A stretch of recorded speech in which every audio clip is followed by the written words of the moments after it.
I was afraid that maybe she could do something to me or lead me to an alleyway that is not safe.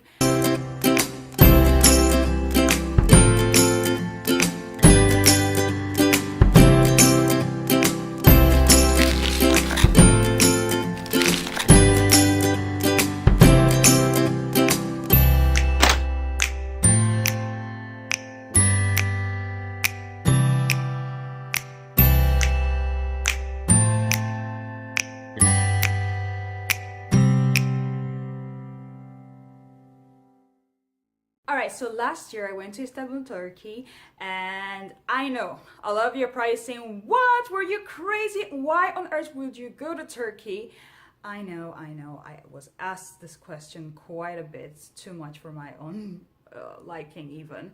And for me to answer you, you might have to check my blog post around here, yeah, to know the reason why I went to Turkey. Spent 1 week in Istanbul, Turkey, and the biggest challenge for me was the language. Turkish is probably one of the hardest languages I've seen so far. Although they have Latin numerals, it didn't make any sense to me. Nothing made sense, and worst of all was that my Google Translate, anything I translated just was rubbish actually, and I was like, okay, I cannot use Google Translate. What am I doing here? I feel so confused. But before going to Turkey, I kind of searched some words to know for my trip.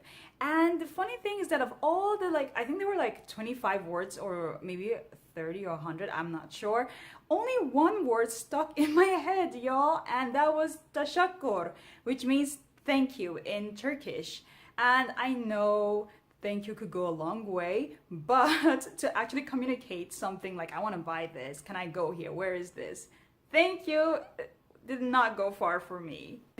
So while in Turkey, I did the typical things tourists do, which is sightseeing, eating out, making new friends, asking for directions, trying to avoid getting scammed, attending shows, and last but most importantly, like many travelers do, I had to go shopping. You'll understand this if you're a traveler. You kind of have to go shopping, especially if you're going to a very exquisite, interesting and beautiful country like Turkey with a rich culture. You just cannot go to Turkey empty-handed.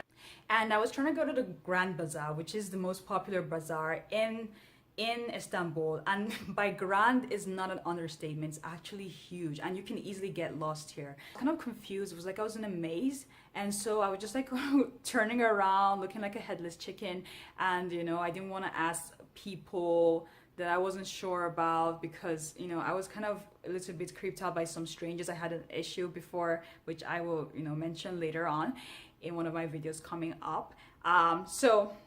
Yeah, and then so I was just like around this the Fatih, kind of close to the Fatih area, and I see a bunch of like young looking girls.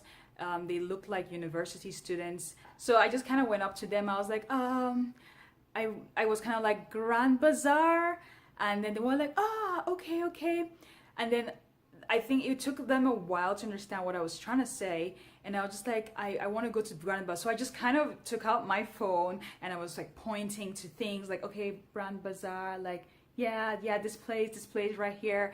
And then you know, after like 10 minutes, one of the girls finally got it. Like, they did not speak English like whatsoever. Actually, the girl that actually talked to me, she like knew a couple of English words but very broken. So it's like I had to like tell her phone, this, that, map, place, you know, that kind of English. So it was hard.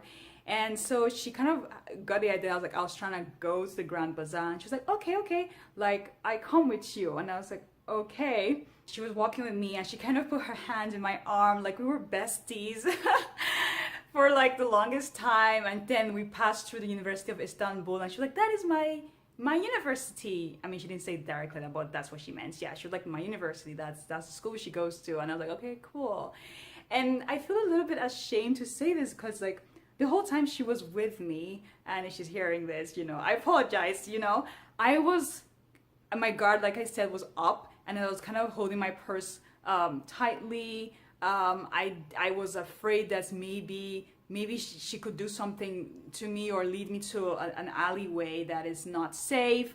And so I was kind of like trying to be chill, at the same time very cautious. So I was like, why is she so friendly with me? Why is she even helping me? Like, all she could have done is just point out, you know, the direction, and that's it, yasta. And like, you know, nothing more. But I mean, then again, I realized that the from where we were standing, from where I asked her, it was kind of like a twisty, winding place away to the Grand Bazaar. So she walked with me, their hand in my arm, and we're walking together. And like, you know, if you're in the US, this is obviously weird because, you know, we don't like physical contact, but you know, this is the things that you learn in other countries.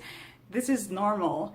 Anyway, I went to the Grand Bazaar with her, and I was like, okay, yeah, I'm in the Grand Bazaar. Thank you so much. You know, you can go now. Thank you so much. I really appreciated what you've done for me. And then she was like, no, I come with you. And I was like, I see this vulnerable foreigner that does not know how to speak Turkish. What could she do to me? And she was like, no, I come with you. So I just like read like some prayers in my head, like, God, please help me. Like, Bismillah, you know, like, you know, nothing bad's gonna happen.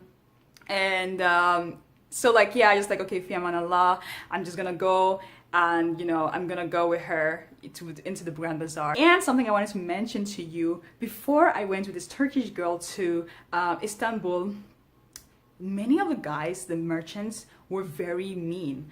I mean, I understand, I guess it's because the political climate in Istanbul wasn't so good at the time I went. So like, they were receiving less foreigners. So they were not very eager to haggle with someone, or they just did not want to reduce the price. They were not easygoing in haggling as they were in Morocco. So yeah, but when this Turkish girl walked with me, prices were dropping. Like, it was like, as we were going, I was just like speaking Turkish to them, like they were just dropping the prices, like it was magic. And I was just like, okay, all I had to do was walk with a Turkish person. Are you kidding me? Like, okay, I like this. Let's go. And so like, we walked together, and like, so my guard was down. I just realized she's actually a good person. Like, you know, you just had that, I had that gut feeling that she was a good person, that there was not gonna be any harm done. And like I said, if she's watching this, forgive me for my ignorant thinking. But yeah, so we were walking around, and like, she was giving me advice, and like, I got this really nice carpet for my sister, which she should be grateful.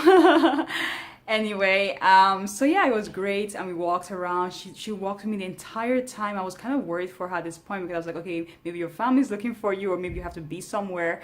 Like, you know, why are you doing this? Is so kind of you. You don't even have to. But she was like, no, I come with you. And I was like, are you sure? She's like, yeah.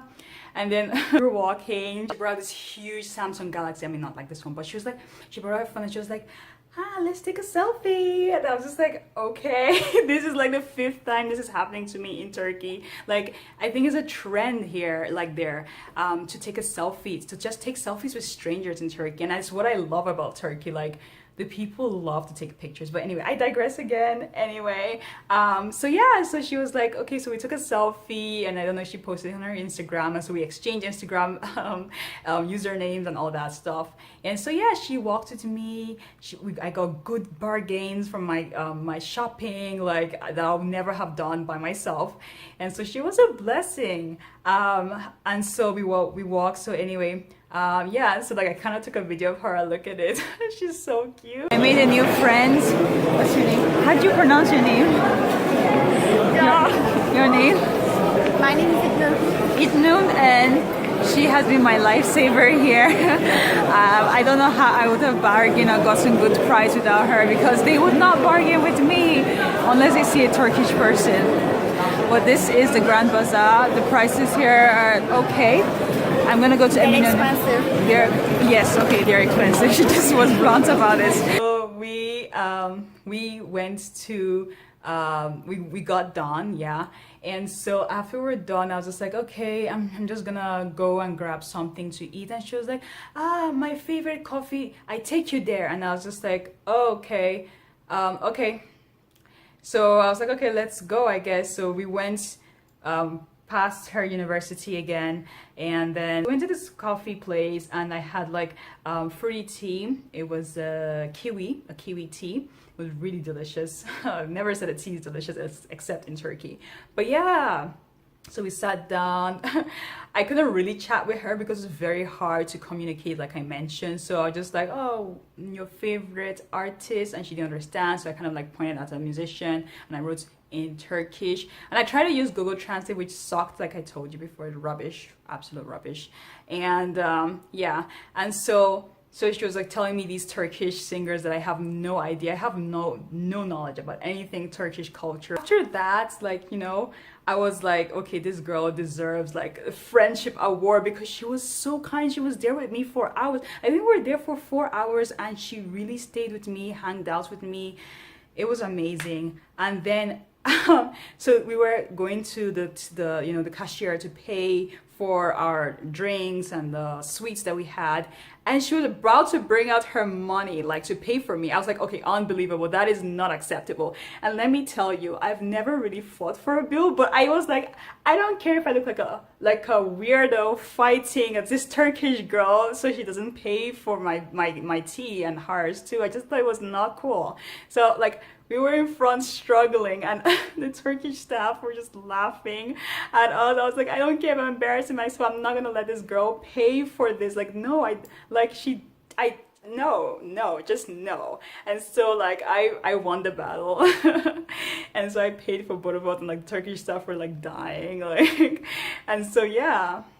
And then, so yeah, and that was like our end of our conversation. We hugged, and I said, oh, I hope to see you. And she told me her dream is to hopefully study abroad in England. The story I just told you was a great experience for me, and it was a paradigm shift. So a lot of people ask me, like, do you feel lonely when you travel? And yes, I do sometimes. But if I was to travel with my family or friends, I would never have had this special moment like I did with this Turkish girl.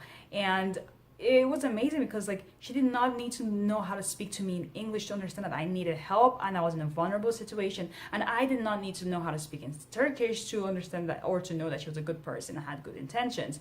So it kind of reiterates what I was trying to mention, like I mentioned in my original post, that kindness is a universal language, and her kindness left a good impression of this Turkish people on me. And she was not the only one that was kind to me, but she was the one that her kindness was the one that stood out to me the most, because she really went out of her way.